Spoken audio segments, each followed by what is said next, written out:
ನಮಸ್ತೆ friends, good food land ಚಾನಲ್ಗೆ ನಿಮಗೆಲ್ರಿಗೂ ಆತ್ಮೀಯ ಸ್ವಾಗತ. ಇವತ್ತೊಂದು ನಾನು ವೆಜ್ ಕುರ್ಮಾ ರೆಸಿಪಿ ತೋರಿಸ್ತಾ ಇದ್ದೇನೆ. ತುಂಬ ಸಿಂಪಲ್ಲಾಗಿ ಪಕ್ಕನೆ ಮಾಡಬಹುದಾದಂತಹ ರೆಸಿಪಿ ಇದು. ಸರಿ, ಹಾಗಾದರೆ ಹೇಗೆ ಮಾಡೋದೆಂದು ನೋಡುವ. 1 ಕಪ್ಪಿನಷ್ಟು ನಾನಿಲ್ಲಿ ಫ್ರೆಶ್ ತೆಂಗಿನ ತುರಿ ತೆಗೆದುಕೊಂಡಿದ್ದೇನೆ. ನಾನು ಕಪ್ಪಲ್ಲಿ ತೋರಿಸ್ತಾ ಇಲ್ಲ ನೋಡಿ, ನಾನು ಅದರ ತುರಿದು ಬಟ್ಟಲಲ್ಲಿ ಇಟ್ಟಿದ್ದೆ, ಹಾಗೆ ಅದರಲ್ಲಿ ತೋರಿಸ್ತಾ ಇದ್ದೇನೆ. ಇದನ್ನು ಮಿಕ್ಸಿ ಜಾರಿಗೆ ನೋಡಿ ಹಾಕ್ತಾ ಇದ್ದೇನೆ ನಾನೀಗ. ಇದಕ್ಕೆ 1-2 ಕಾಯಿ ಮೆಣಸು, ದೊಡ್ಡ ತುಂಡು ಶುಂಠಿ, 7-8 ಬೆಳ್ಳುಳ್ಳಿ, ದೊಡ್ಡ ಗಾತ್ರದಾದರೆ ಒಂದು 8 ಸಾಕು, ಸಣ್ಣ ಗಾತ್ರದಾದರೆ ಒಂದು 10-12 ಹಾಕಬೇಕು. 3 ಲವಂಗ, 2 ಏಲಕ್ಕಿ, ಸ್ವಲ್ಪ ಚಕ್ಕೆ, ಒಂದು 4-6 ಗೇರು ಬೀಜ, 1 ಸಣ್ಣ ಟೀ ಸ್ಪೂನ್ ಗಸೆಗಸೆ. ಇದೆಲ್ಲವನ್ನು ಮಿಕ್ಸಿಗೆ ಹಾಕಬೇಕು. ಮತ್ತು 1 ಹಿಡಿಯಷ್ಟು ಕೊತ್ತಂಬರಿ ಸೊಪ್ಪು ದಂಟು ಸಮೇತ ನಾನಿಲ್ಲಿ ಹಾಕ್ತಾ ಇದ್ದೇನೆ. ದಂಟು ಕಟ್ ಮಾಡಿ ಬಿಸಾಡ್ತಾ ಇಲ್ಲ, ದಂಟು ಸಮೇತ ಹಾಕ್ತಾ ಇದ್ದೇನೆ ನೋಡಿ, ಹಾಕಿದ್ದೇನೆ. ಈಗ ಇದಕ್ಕೆ ಸ್ವಲ್ಪ ನೀರು ಹಾಕಿ ನುಣ್ಣಗೆ ಇದನ್ನು ರುಬ್ಬಬೇಕು. ತುಂಬ ನುಣ್ಣಗಾದಷ್ಟು ಒಳ್ಳೆಯದಾಗ್ತದೆ. ಸ್ವಲ್ಪ ತರಿ ಇದ್ದರಷ್ಟು ಚೆನ್ನಾಗಿ ಬರೋದಿಲ್ಲ ಕುರ್ಮಾ. ಹಾಗೆ ಗ್ರೀನ್ ಮಸಾಲ ಅಂತ ಸಹ ಹೇಳ್ಬೋದು ಇದಕ್ಕೆ. ಈಗ ನಾನೀಗ ಒಂದು ಕುಕ್ಕರಲ್ಲಿ ಸ್ವಲ್ಪ ಅಂದರೆ ಸಾಧಾರಣ ಒಂದು 2 ಚಮಚದಷ್ಟು ಎಣ್ಣೆ ಹಾಕ್ತಾ ಇದ್ದೇನೆ ನೋಡಿ. ಇದು ಸಣ್ಣ ಕುಕ್ಕರ್. ಒಂದು ಟೀ ಸ್ಪೂನ್ ಜೀರಿಗೆ.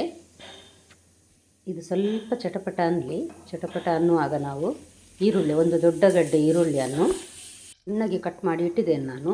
ಇದು ಒಂದು ನೋಡಿ ಬಾಸ್ಮತಿ ಎಲೆ, ಅದನ್ನೊಂದು ಹಾಕಿದ್ದೇನೆ ನಾನು. ಈಗ ಇದು ಸ್ವಲ್ಪ ಫ್ರೈ ಆಗಲಿ ನೋಡಿ. ಇದು ಸಣ್ಣಗೆ ಕಟ್ ಮಾಡಿದ್ದೇನೆ. ಇದನ್ನೊಂದು ಸ್ವಲ್ಪ ಬಾಡುವವರೆಗೆ ನಾವು ಫ್ರೈ ಮಾಡಬೇಕು.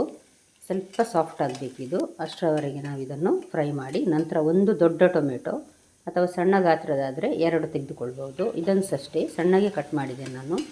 ಇದು ಸಹ ಸ್ವಲ್ಪ ಬಾಡುವವರೆಗೆ ಫ್ರೈ ಮಾಡಿ ನಂತರ 1 ಟೀ ಸ್ಪೂನ್ನಷ್ಟು ಕೊತ್ತಂಬರಿ ಪುಡಿ, ಧನಿಯಾ ಪುಡಿ, ಬೇರೆ ಏನು ಹೆಚ್ಚು ಮಸಾಲೆ ಇಲ್ಲ ಇದಕ್ಕೆ.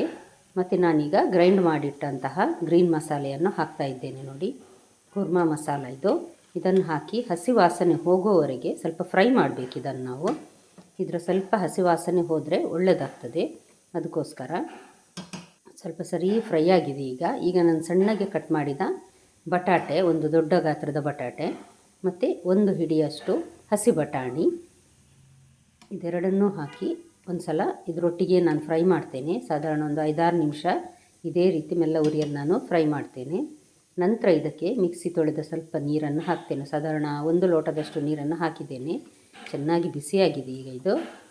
ಇದಕ್ಕೀಗ ರುಚಿಗೆ ತಕ್ಕಷ್ಟು ಉಪ್ಪು ಹಾಕಿ ಮುಚ್ಚಳ ಮುಚ್ಚಿ 2-3 ವಿಶಿಲ್ ಕೂಗಿಸಿದರೆ ಸಾಕು. ಇಲ್ಲಾಂದರೆ ಬಟಾಟೆ ತುಂಬ ಬೆಂದು ಹೋಗ್ತದೆ, ಅದಕ್ಕೋಸ್ಕರ 2 ವಿಶಿಲ್ ನಾನು ಹಾಕ್ತಾ ಇದ್ದೇನೆ. ಈಗ ನೋಡಿ ತಣ್ಣಗಾಗಿದೆ ಕುಕ್ಕರ್. ತಣ್ಣಗಾದ ನಂತರ ತೆಗೆದು ನೋಡಿದರೆ ನೋಡಿ ರೆಡಿಯಾಗಿದೆ. ಇನ್ನು ಇದಕ್ಕೆ ಏನು ಹೆಚ್ಚು ಒಗ್ಗರಣೆ ಎಲ್ಲ ಹಾಕುವ ಅಗತ್ಯ ಇಲ್ಲ. ಒಂದು ಸಲ ಈ ರೀತಿ ಚೆನ್ನಾಗಿ ಮಿಕ್ಸ್ ಮಾಡಿ, ನಿಮಗೆ ಸ್ವಲ್ಪ ನೀರು ಬೇಕನ್ನಿಸಿದರೆ ತೆಳು ಸ್ವಲ್ಪ ನೀರು ಹಾಕ್ಕೊಳ್ಬೋದು. ನಾನು ಹಾಕ್ತಾ ಇಲ್ಲ. ಇದಕ್ಕೆ 1 ಟೀ ಸ್ಪೂನ್ನಷ್ಟು ಹುರಿದ ಕಸೂರಿ ಮೇಥಿ, ಇದು ಫ್ರೈ ಮಾಡಿದ್ದೇನೆ ನಾನು, ರೋಸ್ಟ್ ಮಾಡಿ ಪುಡಿ ಮಾಡಿದ್ದೇನೆ. ಸ್ವಲ್ಪ ಕೊತ್ತಂಬರಿ ಸೊಪ್ಪು ಉದುರಿಸಿದರೆ ವೆಜ್ ಕುರ್ಮಾ ರೆಡಿ ಆಯಿತು. ನಾನು ಉದ್ದಿನ ದೋಸೆ ಮಾಡಿದ್ದೇನೆ, ಸ್ವಲ್ಪ ಕ್ರಿಸ್ಪ್ ದೋಸೆ. ಅದಕ್ಕಂತೂ ಈ ಮಸಾಲೆ ಒಳ್ಳೆ ಕಾಂಬಿನೇಷನ್. ಖಂಡಿತ ನಿಮ್ಮ ಮನೆಯಲ್ಲಿ ಒಂದು ಸಲ ಟ್ರೈ ಮಾಡಿ. ನೀವಿನ್ನೂ ನನ್ನ ಚಾನಲ್ ಗುಡ್ ಫುಡ್ ಲ್ಯಾಂಡನ್ನು ಸಬ್ಸ್ಕ್ರೈಬ್ ಮಾಡಿಲ್ಲ ಅಂದರೆ ದಯವಿಟ್ಟು ಸಬ್ಸ್ಕ್ರೈಬ್ ಮಾಡಿ. ಹಾಗೂ ನಿಮ್ಗೆ ಇಷ್ಟ ಆದರೆ ಲೈಕ್ ಬಟನನ್ನು ಪ್ರೆಸ್ ಮಾಡಿ ಮತ್ತು ಫ್ಯಾಮಿಲಿ ಫ್ರೆಂಡ್ಸಿಗೆ ಶೇರ್ ಮಾಡೋದನ್ನು ಖಂಡಿತ ಮರಿಬೇಡಿ. Thank you for watching.